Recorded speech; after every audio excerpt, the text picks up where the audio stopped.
Hello दोस्तों। पुराने समय की बात है। एक बार एक व्यापारी अपने एक गधे व अपने एक 10-12 वर्ष के पुत्र के साथ व्यापार करने के लिए दूसरे शहर जाता है। गधे पर वो उसका बेचने का सामान व पिता पुत्र की जरूरत का सामान लाद देता है और चल पड़ता है दूसरे शहर की तरफ। पहले के जमाने में पैदल ही एक जगह से दूसरी जगह व्यापार करने जाया जाता था। तीनों अलग अलग पैदल ही चल रहे हैं। एक गांव के पास से निकलकर जा रहे होते हैं। कुछ लोग रास्ते में बैठे मिलते हैं। वो तीनों को देखकर आपस में बड़बड़ाते हैं। कहते हैं कि कैसे मूर्ख हैं दोनों, ये नहीं कि गधे पर बैठ जाएं। यह सुनकर व्यापारी अपने पुत्र को गधे पर बिठा देता है। तीनों आगे बढ़ते हैं तो रास्ते में एक गांव और आता है। वहां पर भी कुछ लोग बैठे मिलते हैं। वो व्यापारी उनके पास से गुजरता है तो वहां बैठे लोग आपस में कानाफूसी करने लगते हैं। कहते हैं, कैसा हष्ट-पुष्ट बेटा है, इसे शर्म नहीं है।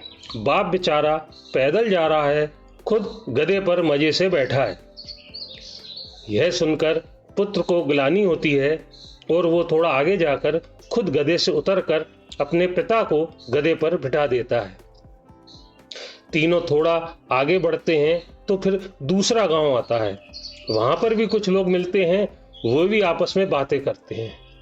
कहते हैं, कैसा गबरू बाप है, खुद तो गधे पर बैठा है और बेचारे बेटे को पैदल दौड़ा रहा है। यह सुनकर बाप को भी ग्लानि होती है।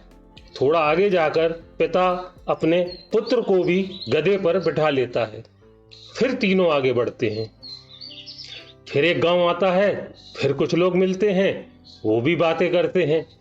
कहते हैं, कैसे हैं ये बाप बेटे, बेचारे गधे की तो जान ही निकाल देंगे।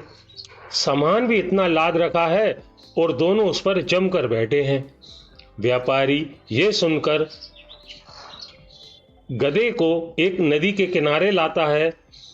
दोनों बाप बेटे गधे से उतरकर सामने स्थिर सी नदी को देखते हैं और सोच में पड़ जाते हैं कि हम कहाँ गलत हैं। सोचते हैं, इस दुनिया का कुछ हो सकता है क्या। उन्हें कुछ समझ में नहीं आता। आपकी कुछ समझ में आए तो प्लीज कमेंट्स करके जरूर बताएं। Thank you.